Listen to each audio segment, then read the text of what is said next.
CNG buses with 10 specially outfitted for the disabled.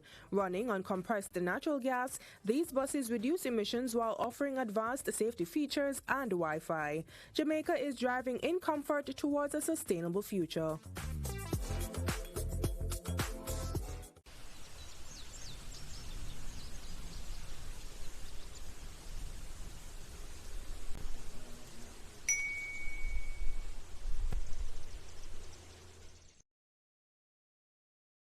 So who keeps our taxpayer money in check? Well, the PAC and PAAC help watch over the country's budget. And one might sound like it just have an extra A, but they're way different. Here's how.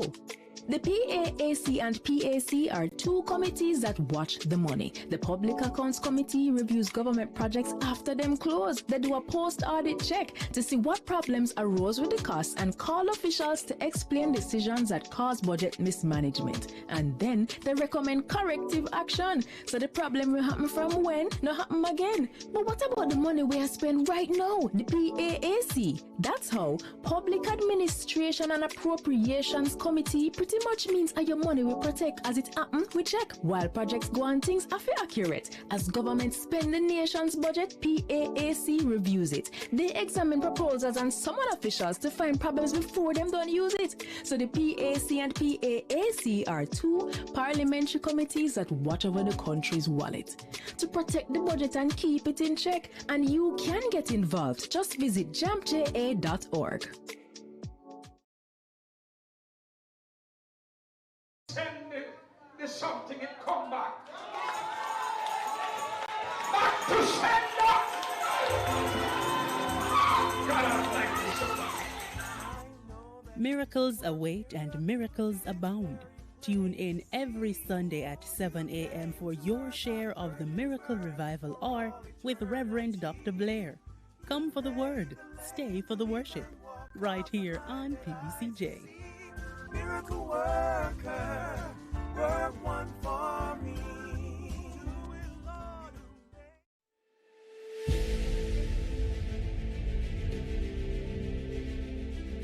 Are you an entrepreneur producing an excellent Jamaican product or service? Did you know you can earn hard currency and more significant returns by exporting? Contact the Ministry of Industry, Investment and Commerce to help propel your business along the export lane. Everything you can produce, the Jamaicans overseas want it. We're not going to get rich by just bringing down the debt. We're going to get rich by exporting a lot more. So grow exports, create job opportunities, drive economic growth through exports to make Jamaica a richer and much more prosperous country.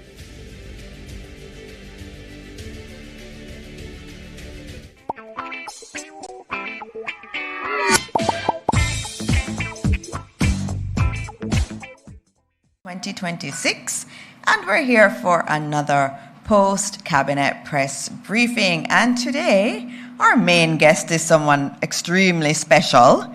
It's the Honorable Dr. Horace Chang, our Minister of National Security and Peace, and of course, our Deputy Prime Minister. And so we're very happy to have him here today. We also have with us Ambassador Alison Stone-Roof, the Permanent Secretary in the Ministry of National Security and Peace. I told she's on her way, she's almost here, and the rest of the team from the Ministry of National Security and Peace.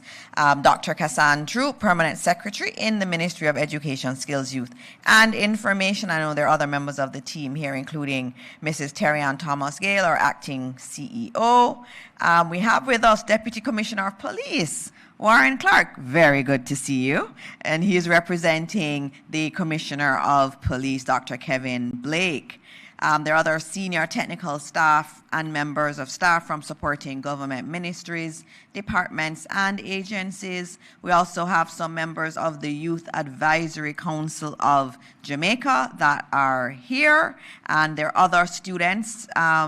Minister, DPM, you'd be very happy to know that we have the new guild president of UWI to be here today, and he's on his way with the rest of the executive, and I'd love to meet you later. And of course, I always acknowledge our members of the media who are here, Jamaicans watching at home and abroad. Good morning to you again. All right, so before we start, there are just a few things I will update on. In the Senate on Friday, it was a very active Senate session, and there the Senate approved amendments to the Jury Act to increase stipends paid to jurors, and that's a very important thing. Jury duty is very much an important civic duty, and we are very happy to be an administration that focuses on the entire justice system. And we put a lot of money into the justice sector, including fixing our courthouses, putting money towards having our court system be a lot more digitized. A few weeks ago, we would have had members of the court administration department's team here talking about some of the improvements in our justice system through the use of technology. And so this is another avenue where your government is working very hard for you. And so the daily stipends for jurors moves from $2,000 per day to $6,000 per day.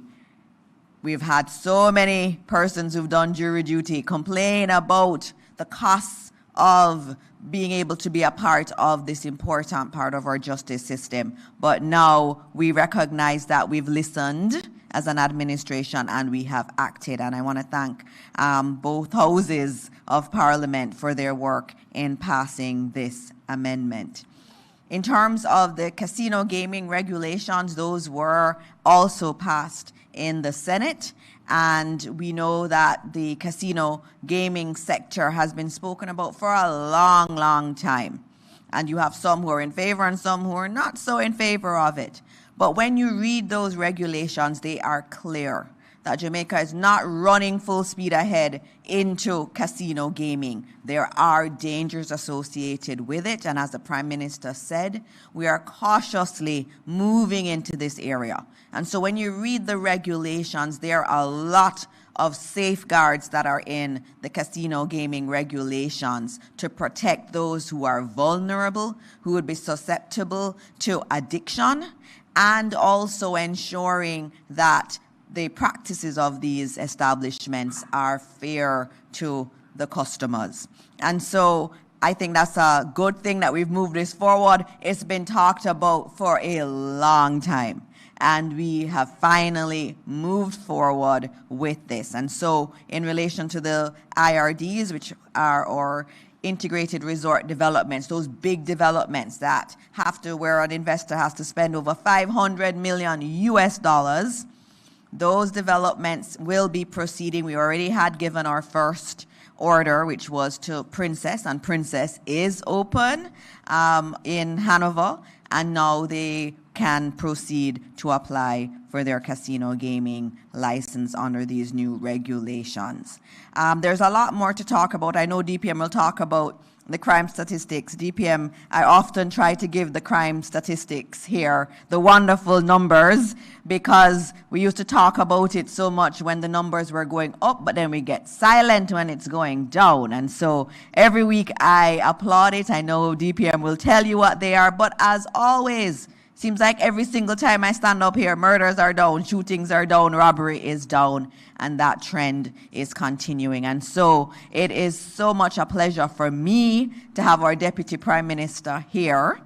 And he's tough on crime, but he's really great and awesome to us younger members of the cabinet. Always supportive of us, always checking to make sure we're okay, always willing to step in and give us counsel. So he is the tough man on crime, but he's also an excellent, excellent mentor to so many of us. And so it gives me so much pleasure this morning to have our Deputy Prime Minister, Dr. Horace Chang, come to you this morning to tell you about what's going on in our fight against crime and our journey towards peace. Please welcome him. First, thank you, my colleague, Minister Taylor Morris Dixon, who handles these press briefing for us, for the government. She has gone through the protocol again, but then we recognize, of course, with us this morning, Deputy Commissioner Warren Clark, and of course, from the Ministry of Education, a full team. Oh yes, Dr. Kassan our Permanent Secretary. Good to have you here and other members of the team. I understand the university delegation will be here in a little while from what was said. I haven't seen them yet, but we welcome all the cross-section of government workers and the press, the media, and other members of the society that have joined us this morning for discussion. It is the minister in opening, of course, referred to some activities in legislative activities in the Senate and referred to the jury and the justice system. And the justice system, well, it should already mention it, what we deal with, the criminal justice system. The police is, of course, the front line of the public interface with the criminal justice system. But a strong and effective criminal justice system is a critical pillar for development in the country. You start there by providing safety. Safety in all phases of society. Of course, it changes today as we get into the digital age, but the question of personal security still remains critical, whether in the social media or in the difficult communities. And what we have been discussing as a country over the years is the challenges many face in our, as we use the term, challenged communities, where you have gang activities literally taking charge of communities. Usually these communities are also characterized by other dysfunctional activity. You have not necessarily, well, poverty is not the cause of crime, and I'm not one to advocate that. We have had many tough communities where you have, good order and some brilliant people coming out of it, but in fact they tend to be associated. And it was the mission of the government to stop the violence, whether in the community, on the streets, and unfortunately sometimes in our schools. But the object of the policy of the government is to ensure we can create good order across the country. Once we have that, it provides the basis for development. It provides a foundation of economic change. If you go to the school, I'm not going to emphasize that too much, but if you have disorder in a school, the learning capacity declines. If you have criminal violence active in the community, then not only do the community get fearful and stay home, but a lot of economic activity goes down. As a society, we're fully aware of social activity that drives the economy, entertainment, but other basic social activity in Jamaica. The Wednesday evening prayer meeting is a staple for older, in particular ladies, who are, in the churches. They want to go out, and it's a part of their social life, not just their activity in a faith-based organization, a church. When the gun starts firing, they're afraid to leave their home because they get caught in gunfire in the streets. They may not really want to be encouraged, but on a Friday evening across Jamaica, on a Saturday evening, men get together at a street-side bar. They drink and talk, and they solve all the Jamaica's problems by midnight and go home after some JB. But it's part of what protects the social fabric of Jamaica. Everybody comes together, play a game of domino, talk and discuss.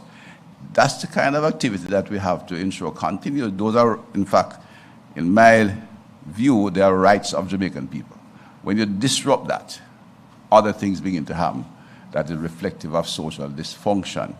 So it's important that we, as a government, ensures that we can protect, not just protect our citizens, but provide an environment in which there is good order, and allow our citizens to move around, socialize, and for economic activity to continue. It's critical, and it's not only the entertainment, which generates a lot of income, but you'll have big business, large population area, whether it's a supermarket or a manufacturing activity.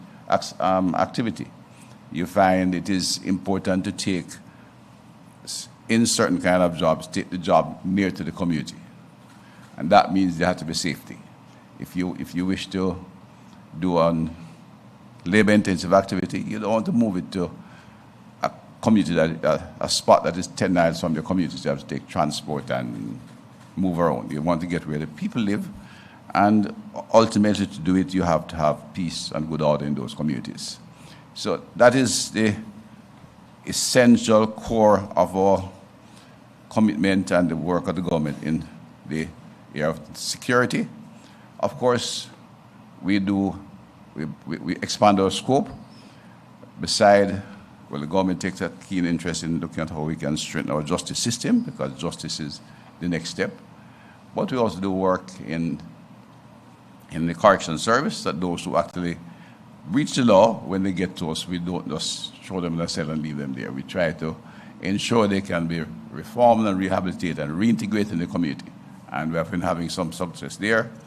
That is the nature of the broad work. And before we even get them breaching laws, the law and creating disorder, we are pursuing what is termed more social investments, collaboratively with various agencies to impact the vulnerable in our difficult communities. We work very closely with the Ministry of Education in several areas. We collaborate with the Ministry of Health, we collaborate with the Ministry of Labor and Social Security. So the Ministry of National Security and the staff, including the police, is a primary interface with the public, and especially with the vulnerable public. The police officer in the community is not only a police officer. You see, move around the blue uniform, the new uniform, which everybody tell me looks good. In fact, they tell me that when the ladies go to court, they distract the judge. The law. So that is part of what happened. But we have officers who get to know the community in the Community Security Service branch, and they know very much where the vulnerable family lives. And that is ultimately what we must do. We have to protect the individual. Safety in the community, not just about the community, it's about the individual. The single mother who have lost her other family support, she moved to Kingston to get a job, she lose the job, she end up in a corner, she has no rent, she's literally in desperate situation. She gets pregnant for some gentleman who leaves her, and the child is in difficult situation. If they grow up to 12, 14, they start working with the gangs, the police knows them. And sometimes where they live, only the police will go there. So the police plays a role in ensuring we can access the truants. Those who are not going to school, they're 9, 10. We have to work with the Ministry of Education, and then we bring them together that we can get them some social support. We have what I'd like to call a social safety net. It's not as organized and as funded as the American Social Security activity, where they pay them huge funds. But between PATH and a number of other activities, there's a pretty good network of activity we can use to assist these families, and the government is expanding them, and we can use this access to the community to find the right people is heavily dependent on having social workers who can reach them, and the police is critical to that. So this morning, that I gave prior to 3 times yesterday, I think I'd rather have you ask the question you find that was half answered, and the one that you want to think I avoided because they're too sensitive. But again, good morning, and good to hear. I think our students from university walked in, Miss Minister. All right? Welcome, and others who joined us. So I'm open to questioning now, Minister. Thank you, DPM. And just noting, he didn't tell you, and I'll tell you, murders are down 27.4%, shootings are down 35.1%, and robbery down 21.6%. And this is based on year. Remember, last year we had dramatic reductions in crime. And so this is a continuing trend. It is sustainable. The minister has been working hard. The members of the JCF have been working hard. The ministry team have been working hard.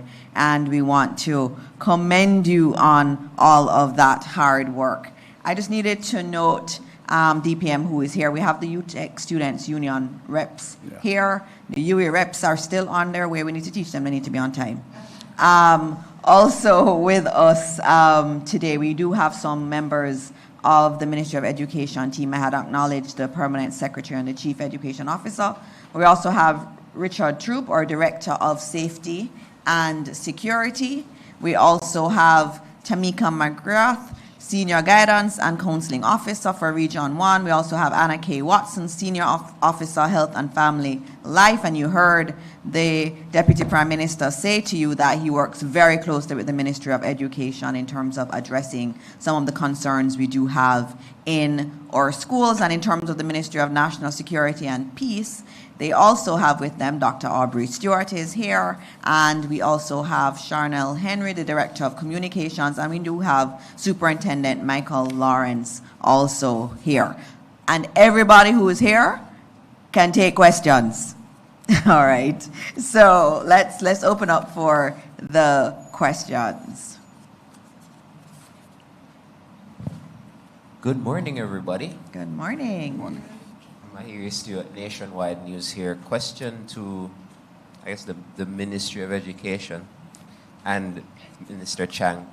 So yesterday on Nationwide 90 FM in one of our programs, we were discussing the violent incidents that have been taking place in schools that have been reported on this week. And one aspect of it we were speaking about specifically was the old days of telling another student, I'm going to tell on you, when something bad happens between them, seems to be lost, and they seem to be taking matters into their own hands as opposed to reporting incidents to persons in authority. So the question to the Ministry of Education would be, what needs to be done more to bridge that gap between the student and the teacher or the parent in terms of being able to tell and confide in somebody when they're being bullied? And to Minister Chang, the same question would be, what needs to be done to bridge that gap between students and members of law enforcement when they feel like they need to bring a matter to their attention? All right. Well, I guess since you started with education, I'll start, and if anyone from the team, the PS or the CEO or Dr. or Mr. Troop, the other Troop, if either of you want to answer also, you can after DPM. But just noting, there's a lot of work that happens in our schools, especially in terms of guidance, counseling, and dealing with the psychosocial issues affecting our children. What I always try to point out is that our children are really products of the communities that they are from, the homes that they are from, and that we are seeing in our schools a lot of the realities that we see in our communities. The schools are not distant from the communities within which they are delivering education services. And so we are finding that the same issues we see in our communities, the same issues with conflict resolution, they're popping up in school because it is learned behavior. And so what we've had to be doing in the Ministry of Education is putting a lot more emphasis on that work on the psychosocial dimension. We're doing a lot of work in literacy and numeracy, but we've recognized that that alone is not enough. And so we have Mr. Troop and his team doing a lot of work. We have the guidance counselors out there working with the students. We've provided avenues for them to speak up when there are issues. But we have to keep doing it. Some of the young men who've been involved in some of the activities that have been in the news, they're not from underprivileged families. So this is a problem that is happening across our country, and we have to deal with it. And it's a general problem where we have accepted violence as the way to deal with conflicts.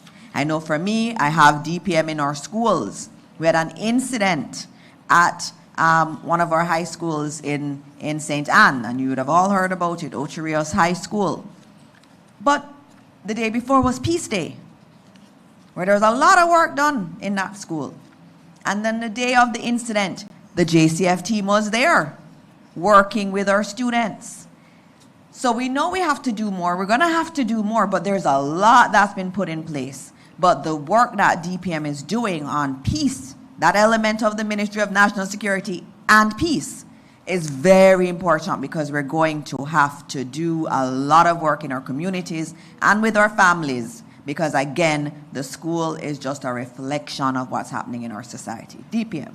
Thank you, Minister. You have covered those, but just add one, just remind the members here in the audience, the government established a violence commission last year under Dr. Sam Vaughan with some of our distinguished professionals to look at the issue of violence, because what's said by the minister is that Jamaica has reached a stage where we have normalized aspect of violence.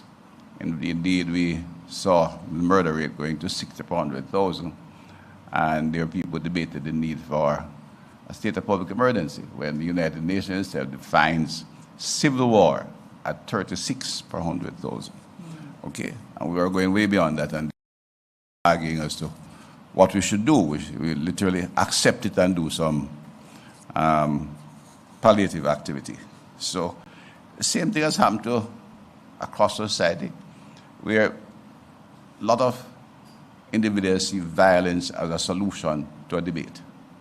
And at all stages, so young and old. And while we have had to focus heavily and decidedly so to reduce gang violence, it's public safety and public order, and reduce it, we have to now focus on how we can get the cultural change within our community.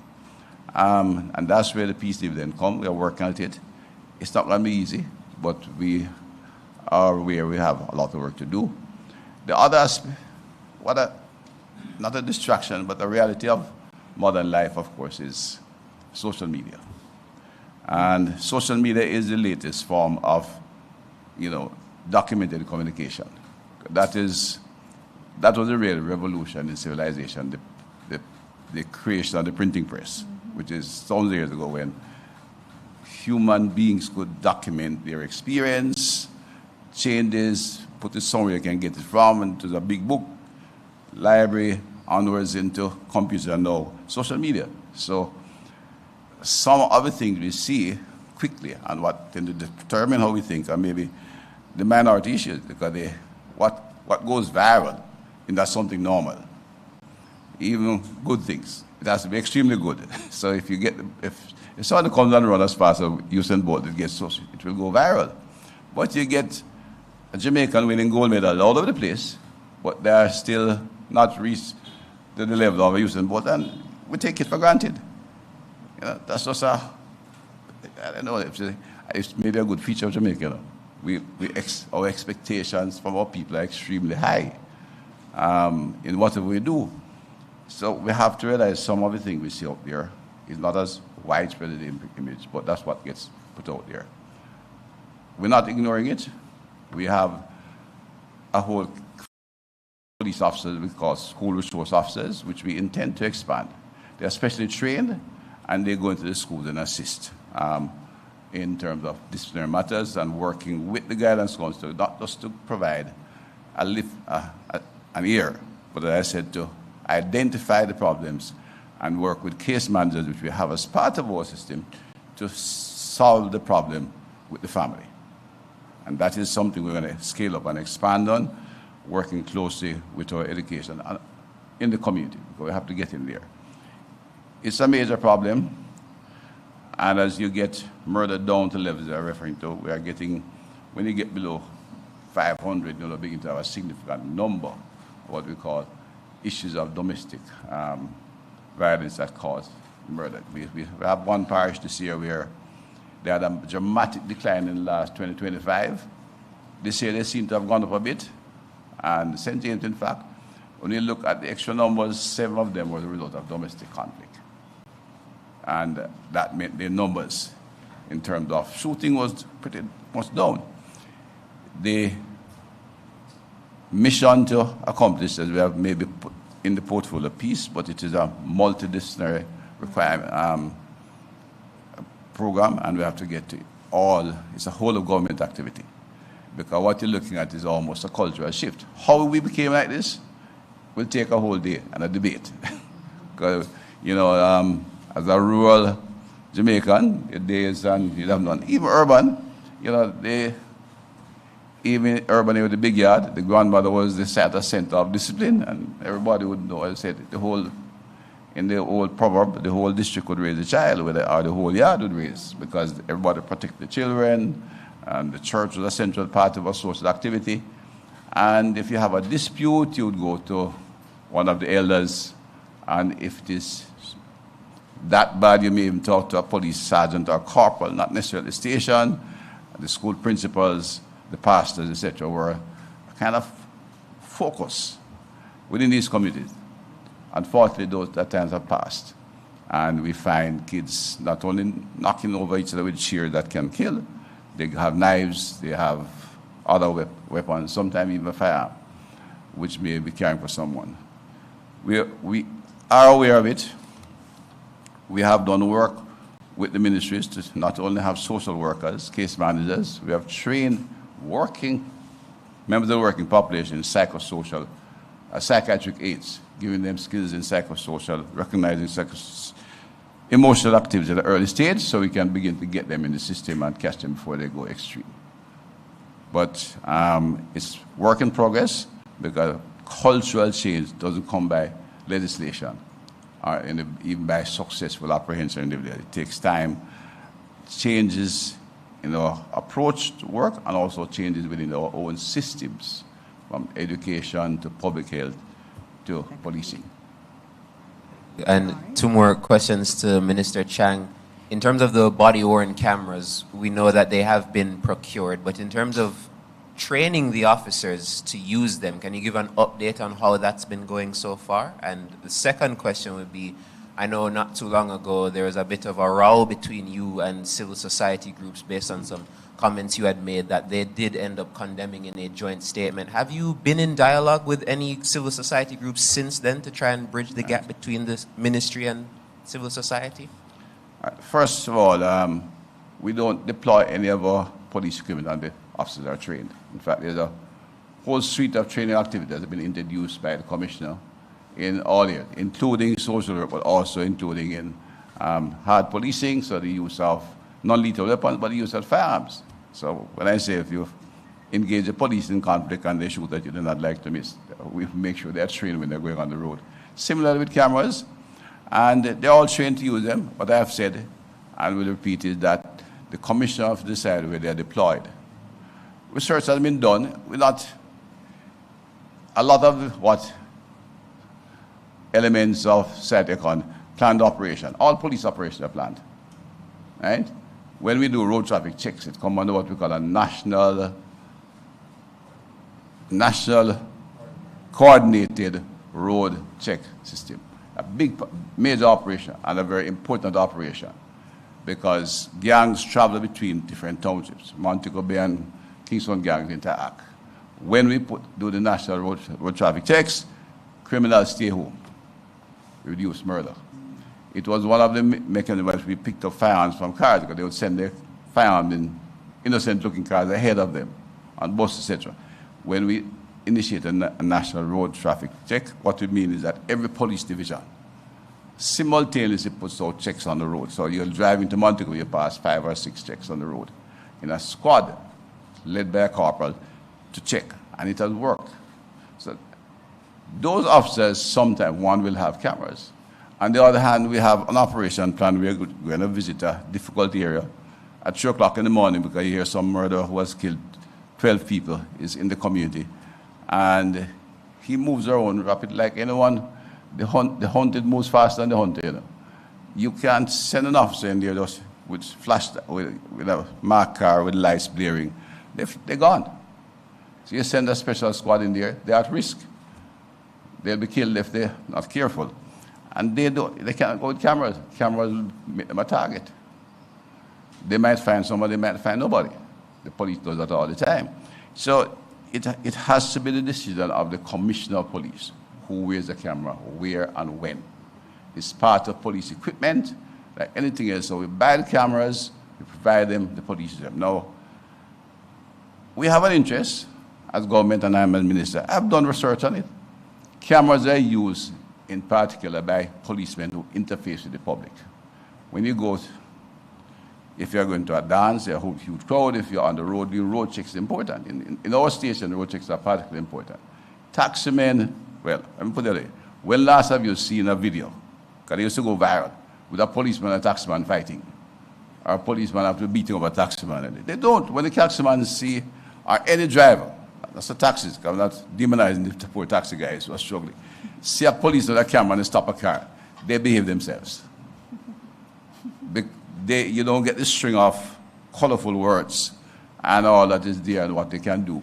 They show them the license, they go on, and if they have to take a ticket, the police print them a ticket, and there's very little exchange of any kind except a direct. So the commissioner and the officer in charge have to do that. This thing that you must wear a camera when you're going to look for a man who has an M16 that fires 60 rounds per second. It's a crazy idea, right? Policeman, I was a cadet, but that was even my stuff. When your guns start going across your head or over your head, you're going to dive. You're going to find cover, even if you're a policeman, and look for a place where you can find a space to, in fact, return fire. All the research, no research have shown cameras, no research, and you can quote me, that cameras are a valuable piece of tool in special operations of that sort. So SWAT teams in the United States where cameras was brought to use, but it's never part of the routine equipment.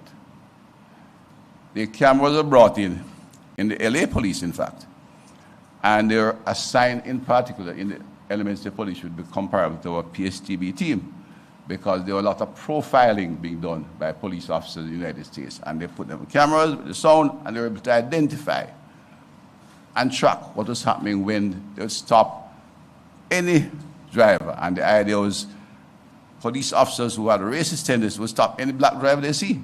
So it is a judge, a general, or a common worker. And by the use of cameras, they were able to retrain officers and also reduce their tendency to profile and abuse people of color or any other grouping that they didn't like. So the call, I think, at the end was emphasized by one of our partners who did not use cameras. They emphasized in their crisis. But there is a legacy issue that we have where elements of the public assume that those of us who are elected are corrupt. It assumes that those who have authority are corrupt. So the idea is that the police is a corrupt body out there to extort people. It's a wrong legacy. It's incorrect. And I cannot support anything that seeks to reinforce that. And that's what the call for cameras to be used all the time does. Right? We are not objecting to criticism, but it's time we trust our own people and time we respect our own professionals. Our police officers are 14,000. They cannot be perfect. There will be elements in there that will, from the society, they will commit criminal activity as well. But it's a small number. The police was no longer what it was created for.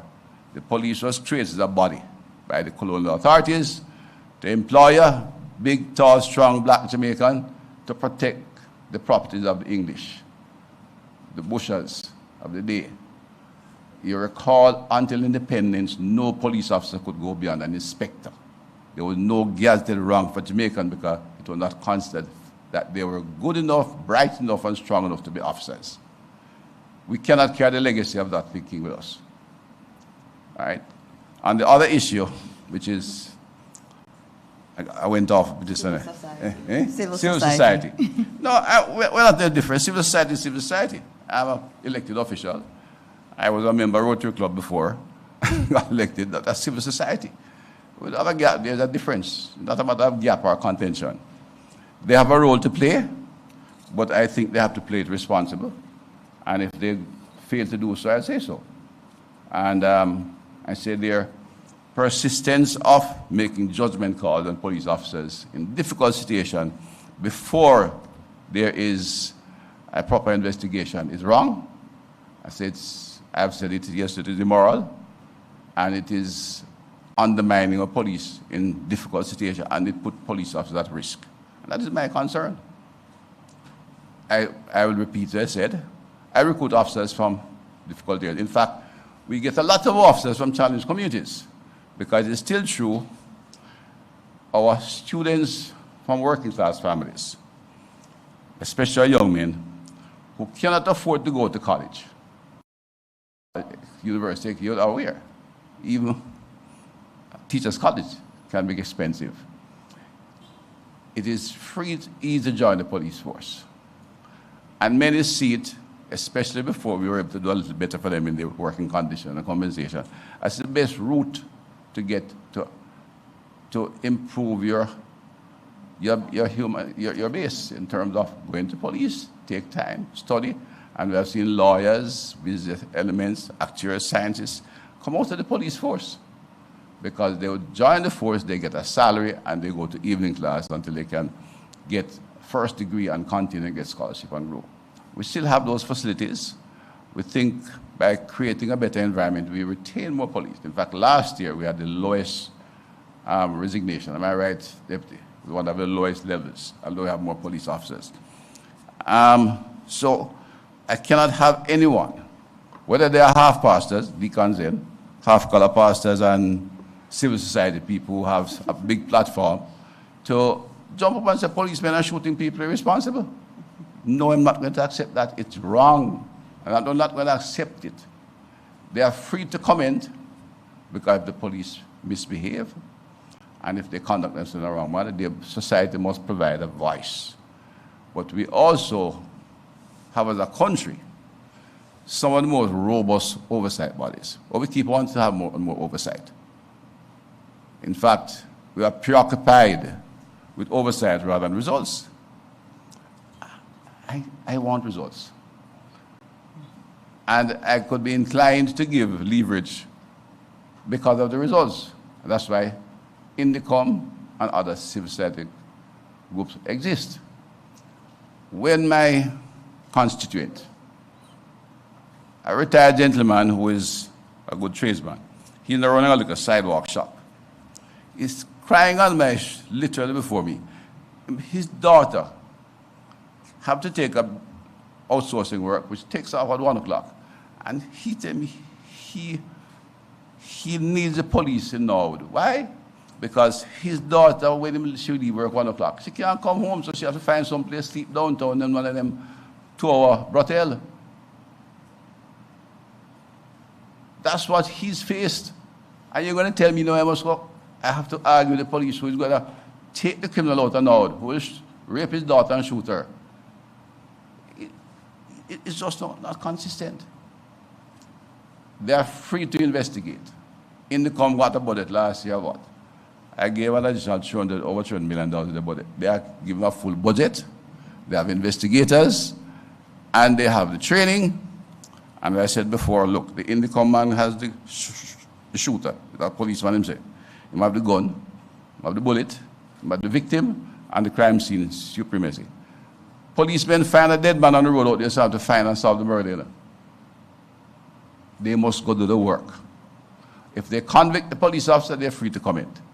They have no right to comment on the work of the police before they have the evidence. And as I indicated, prosecution rate is less than 5%. We need civil society and the institution that we have designed to do their job and do it fairly and squarely. Not a difference, just a fact. Yes, sir. All right. Morning, Minister. Morning, everyone. Liver Barrett, the Gleaner Company. Mr. Barrett, welcome, sir. Thank you, Minister. I know you're here because DPM is here. Could be. Some trouble. I have 3 questions. All right. 2 for Mr. Deputy Commissioner Clark. And the questions for Deputy Commissioner Clark, Minister, I wanted to hear your views on those questions also. Yes. And then one for you, Minister. Sure. Yeah, in your... Oh, Mr. Clark, directly, we will see what the questions are. Okay. In your presentation in Parliament yesterday, Mr. Minister, Clark is you... a professional police officer. I'm a politician. No. And my questions are operations related, not necessarily policy. No, but it's a press briefing by the government. Okay. In your presentation in Parliament yesterday, Minister, you indicated that you'll be bringing new amendments to the Firearms Act to Parliament soon. Can you indicate, Minister, what those amendments are and what you hope to achieve with those amendments? That's one. All right. And then the fact that guns made their way into the Big Wall Carnival after party, I wanted to know, one, if there was a breach of the permit that was issued to the promoters, one, and two, how does that incident inform the issuing of permits going forward? And then finally, the commissioner said to us here at the post-cabinet press conference that the police will not, or they are not going to ticket motorists whose vehicle come with the daytime running lights and or the fog lamps. We're still seeing motorists being ticketed for those accessories on their vehicles. All right. I want to understand, where is the disconnect, why this is still happening? Yeah, let me start at the beginning. First of all, we're not looking any great additional benefits in the Firearms Act. The Firearms Act was passed through Parliament, a joint select committee, and everybody, so the public was asked to participate. We had several presentations by the public, Norman Mellon Law School included, individuals from across. It was quite an intensive joint select committee. I chaired it, and the opposition, of course, plays an active role in joint select committees. But like everything else, legislation is drafted by the drafters and by the policy guidelines we issue, and sometimes circumstances change quite dramatically, right? And you have to go back and revise the law. There are a couple of things in there we have to change, and that's what we're doing with the region. It's not a major change. The primary ones, of course, the issue raised with there are two issues raised with toy gun firearms. One was that the toy gun got the same penalty, especially even if it's not being used in a felon. It's interesting. When it was being debated in Parliament, and at that time it was still early days, and the murder rate was still running over 4,500,000. I think if we had to lock a man for trying to cut a toy gun out of paper, everybody was saying yes. That was the reality of the day. The mood was anything that looked like a gun must be out of the space. That was the mood then. And parliamentarians didn't spend as much time looking at it. I think there was a little bit of oversight in moving the toy gun into, bringing it under category section 5 of the law. And we'll have to I can do the research and give you a full answer, but that is really one of the primary things. And the Prime Minister asked for it to be changed because some lawyers start making a big fuss about it. And maybe for good reason. We had already started the process. I mean, the review of the data show that we started to get systematic decline in homicides from about 2022, coming down. 2022. In the earlier years, when we had declined, it was after a state of public emergencies. But I think we had begun to reach a tipping point in terms of the effectiveness of the police and other activities. So that's where we start. And that was a challenge, and we're going to make the amendments. We went through fairly quickly, and it's a big bill, and there are no other things there to tidy up. It is a tidying up operation, and we will have that in the House in this quarter in terms of that. The regulations governing the Firearms Act also being done, and that's to ensure that the legislature is complete and holistic. So it's not anything too dramatic, my good friend. The other issues I'll the Commissioner comment, but before you do, there's a policy. You have to be, the events there, they're not so much a policy governing in the permitting. The police don't, the permit to have an activity is granted by the local authority. We don't dispute that. But the police have to examine every gathering of citizens for safety, whether it is even if it's a church gathering, Once you have thousands of people come together, the police have a responsibility to see that it does not disrupt normal life.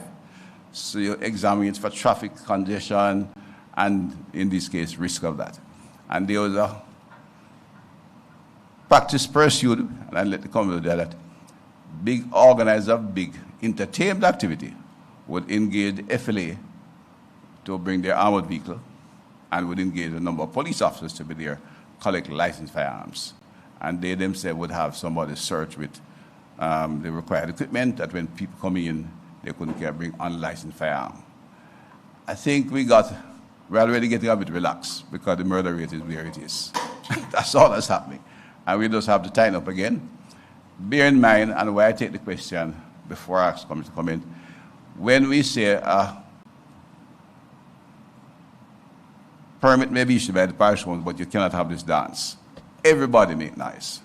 Because it's a big economic activity and the police is being hard and the person is being unfair, and it is because not their friend, they won't give them license permit. When in fact we will have other intelligence.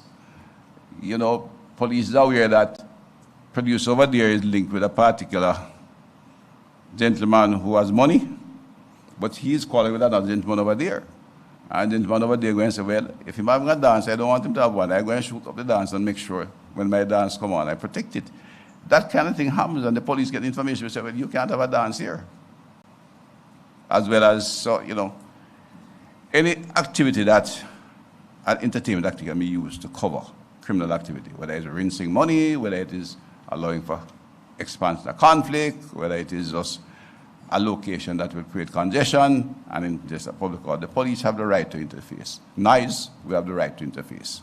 So that is how the police gets in the mix. We don't grant permits, but we will examine the circumstances to see if it will create public disorder or public harm. And that's what it is. I don't know if Commissioner wishes to say anything more. Deputy Commissioner? That was it. I think on the carnival and the ticketing, daytime lights and the fog lamps. Well, I don't know, I would put it on the spot. It's in the law, and until we amend the law, I think the police may have to use discretion. Go ahead, Commissioner. Thank you, Minister. We have given directions for us to exercise some discretion where daytime running lights are concerned. I'm not aware that people are continuing to be ticketed. I'll look into it. But as far as our instructions are concerned, I'm not sure that they are being breached.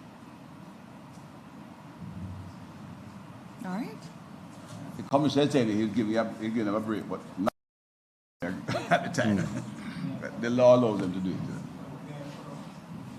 The question is, you know, that the Commissioner had indicated that you are pointing to an issue of discretion.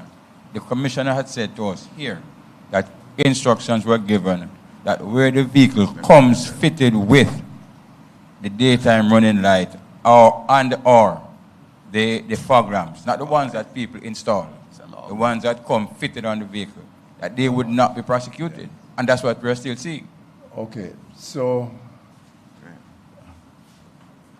fortunately, the Commissioner, we are not able to change the law. The law has to be changed in Parliament. So when we issue instructions, or policies based on discretion. Until the law is passed, then that's it. Thank you. All right. We have one more question. Good morning. Good morning. My question is to Senator Horace Dixon. My name is Rajay Bennett from the Umona Guild. In light of a possible demographic or population crisis brought on by our decreased national birth rate, what policies, programs, or projects to address the key insecurities of Jamaican youth, young professionals in particular, such as job and housing security, to incentivize a population growth? Population growth. I know Minister Tufton has been talking about people doing things in order to have more babies.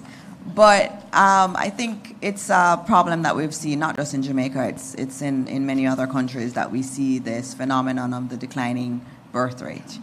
And in Jamaica, one of the key things for us is our policy towards youth.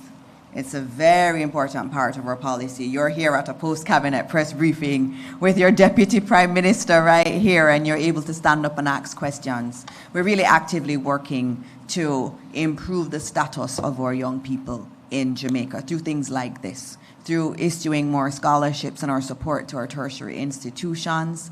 And then I know you are very aware, for example, what we've done recently through your work and the UTEC Student Council's work in developing the new LEAP program, where you can earn while you're learning at university, and we're very excited about working with you on that. What we're saying to our young people is that we're really about empowering you and giving you the tools so that you can help with economic growth. Because a lot of young people, when you talk to them, they say, I want to own a home. I want to have a nice life here in Jamaica. And that's what we're trying to do. So when the DPM is here speaking to you about the work of the police force and crime reduction, we know that one of the things that stymied growth in Jamaica and has made young people want to leave is the crime problem. So when he's fixing that, that's very much a part of us making Jamaica conducive for young people to want to stay. It also raises the GDP of the country, which ultimately means higher salaries for you eventually, and as you are getting higher education, they're more available to you. When we talk about NARA yesterday in Parliament, it's again about creating an environment where young people can feel happy to be here in Jamaica. These legislations, and that's why I have you here every week, so you can go and evangelize to your other young friends on campus. We are trying to build a different Jamaica. I tell you, when I left UWI, I left with a wonderful cohort of brilliant people. From my year that left, there are very few of us here in Jamaica. They all left. Our goal, this administration's goal, is to fix the problems in Jamaica that led to that outward migration. And NARA, like yesterday, what's that about? It's about not just rebuilding the West. We have to rebuild it, but we need to make it even better than it was before. And then it's also saying every year we underspend on capital because of the bureaucracy.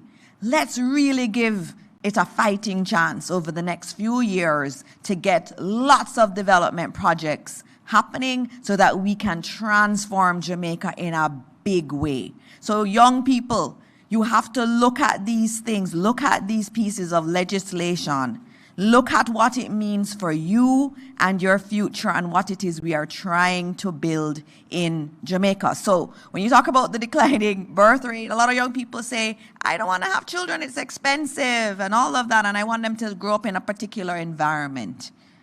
So what we as government have to do, we have to fix the problems, the crime problems, the underemployment. Some people leave and not getting jobs at the levels they would want it to be. That's a reality, and we're working on that. And we do that through getting the investments happening in this country. And then, of course, you have all of the other social elements that we have to put in place. But in terms of housing, remember that we had a policy young people and the NHT reserving homes for them. We've increased it. We've increased the percentage of homes that have to go to young people like you. And then we've not just stopped there. Remember to tell every young person that we now have a $2 million option for you to use and access to help you with your down payment. $2 million from your government. So there are many things we're doing, and that's why you come here, so you can talk to me, advise DPM, advise the government on what we should do. So many things in our manifesto came directly from our university students.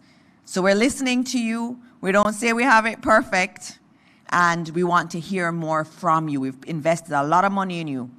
You are the ones that got the best of our education product in Jamaica.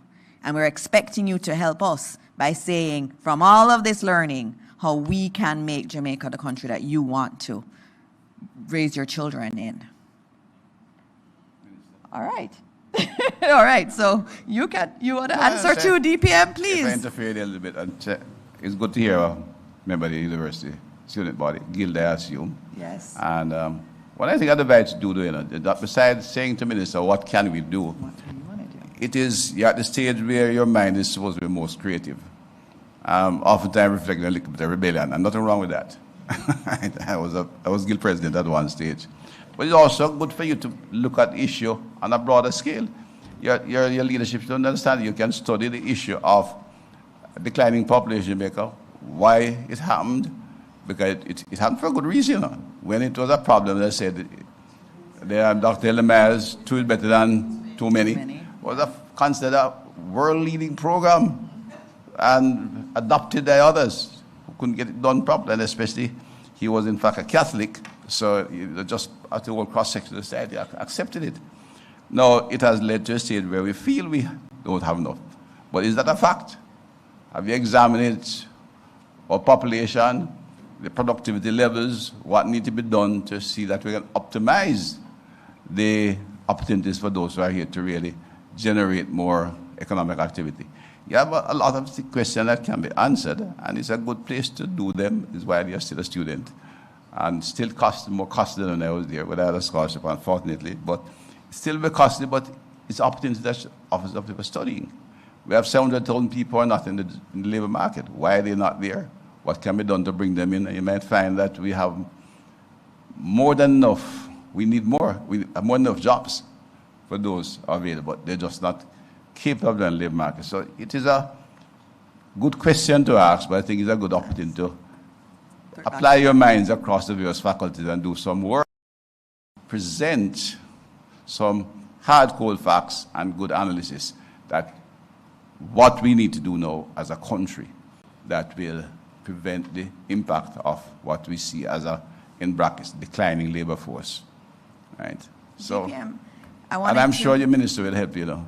No, and they already are doing it. DPM, I wanted the UTEC Student Union team to stand because they've done a lot of work, DPM. They actually write policy position papers and send to me. They've done one on outward migration, how to keep young people here. They also helped us in terms of our employment program for young people in university. They've also sent through comments on the Jamaica Teaching Council bill, and they're doing some other things. And what they do is they do it interdisciplinary. So they get the students in the law program and in other programs, they bring them together, and they actually write papers to me. And so I encourage you and I thank you for that. And that's the kind of work that the Deputy Prime Minister is saying is necessary. Don't just look at the problems and say, government, what you're doing, which you're doing quite well at. You're actually sitting down and coming up with solutions. And you've seen for yourself, you found it now in policy. And so I want to thank you too for your work. They're doing good things, DPM. No, challenge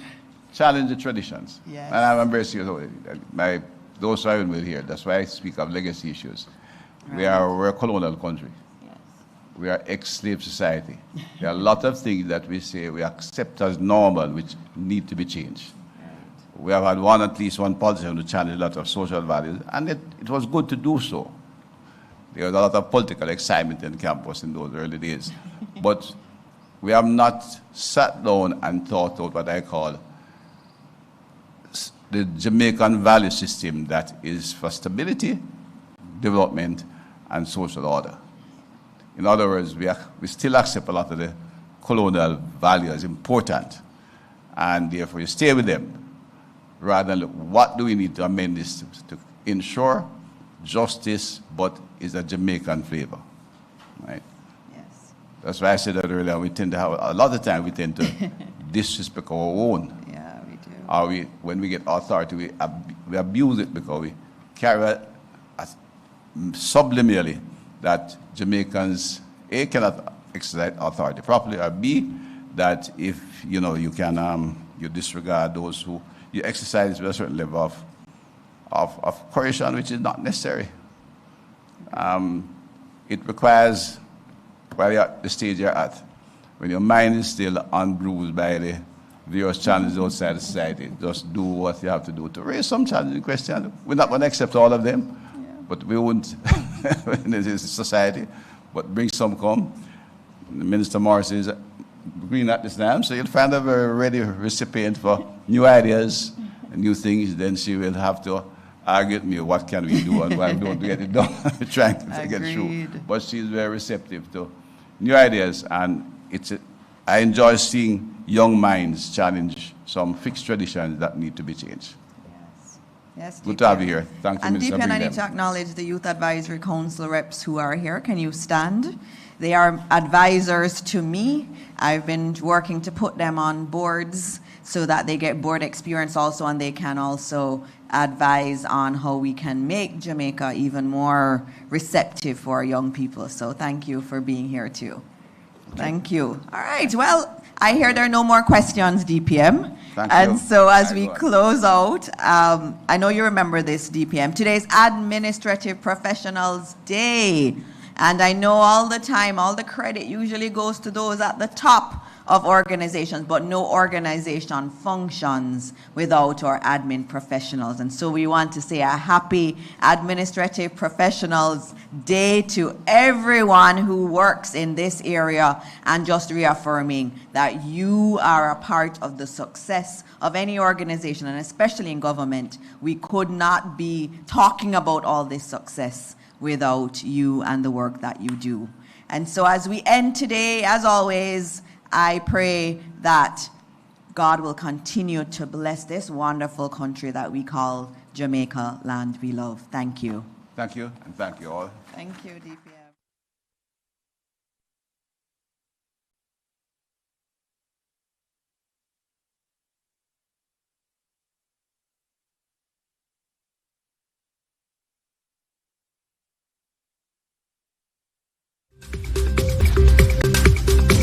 Billions are being invested into our road networks, from farm and community roads to major roads and highways. Dozens of communities across the length and breadth of Jamaica are receiving access to reliable potable water for the very first time. And thousands of Jamaicans have become homeowners thanks to the historic shifts in policies of the National Housing Trust, making it easier for Jamaicans to receive funding. Not to mention the record number of houses being built. Never dreamed you would own a home? No matter your circumstance, home ownership is possible for you, thanks to the government's new social housing program, specially designed to meet the needs of poor Jamaicans at no cost to them. We are building Jamaica. The proceeding was brought to you by the Office of the Prime Minister. A lot of my family members, they lose their life due to gang violence. My cousin, my uncle, all kind of people.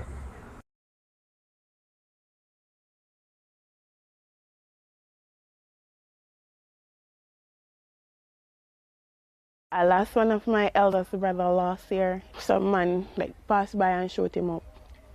We got 14 shots. I went out there and took him up and bring him to the hospital. The violence here was very intense. On a regular day, you would just hear shots start fire. Living in a community like Parade Gardens, it's tempting.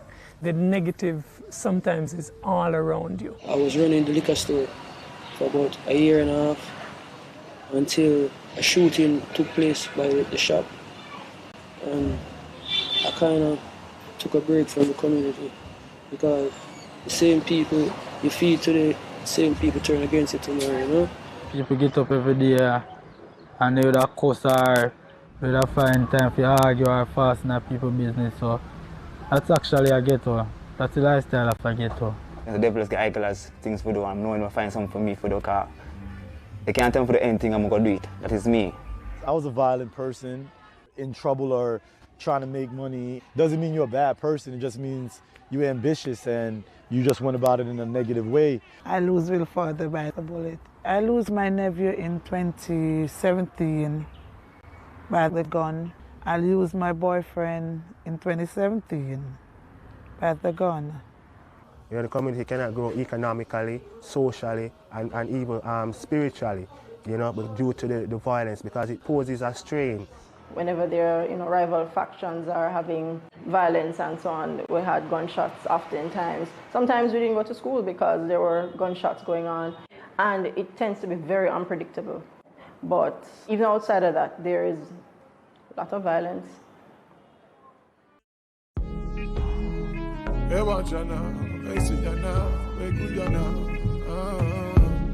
was a picture of two Jamaicas. One which you would see in the tourism promotion videos, highly developed infrastructure in place, homes and houses of immaculate construction, condition.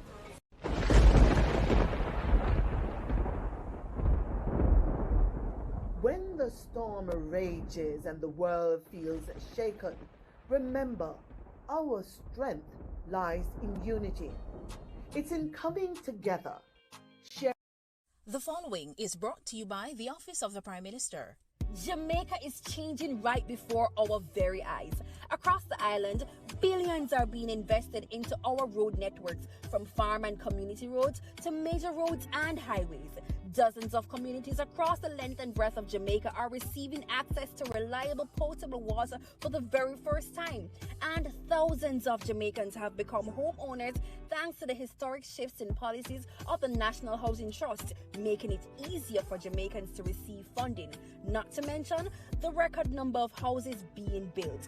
Never dreamed you would own a home? No matter your circumstance, home ownership is possible for you, thanks to the government's new social housing program, specially designed to meet the needs of poor Jamaicans at no cost to them. We are building Jamaica. The proceeding was brought to you by the Office of the Prime Minister. A lot of my family members, they lose their life due to gang violence. My cousin, my uncle, all kind of people.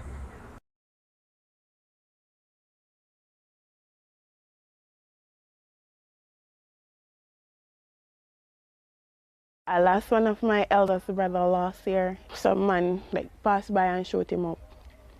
He got 13 shots. I went out there and took him up and bring him to the hospital. The violence here was very intense. On a regular day, you would have just hear shots start fire. Living in a community like Parade Gardens, it's tempting. The negative sometimes is all around you. I was running the liquor store for about a year and a half until a shooting took place by the shop. And I kind of took a break from the community because the same people you feed today, the same people turn against you tomorrow, you know? People get up every day and they would have cuss or they would have find time to argue or fasten at people's business. So that's actually a ghetto. That's the lifestyle of a ghetto. The devil get idle as things to do. I'm knowing to find something for me to do because they can't tell me for the anything I'm going to do it. That is me. I was a violent person, in trouble or trying to make money. Doesn't mean you're a bad person. It just means you're ambitious and you just went about it in a negative way. I lose Will father by the bullet. I lose my nephew in 2017 by the gun. I lose my boyfriend in 2017 by the gun. You know, the community cannot grow economically, socially, and even spiritually, you know, but due to the violence, because it poses a strain. Whenever there are, rival factions are having violence and so on, we had gunshots oftentimes. Sometimes we didn't go to school because there were gunshots going on, and it tends to be very unpredictable. But even outside of that, there is a lot of violence. There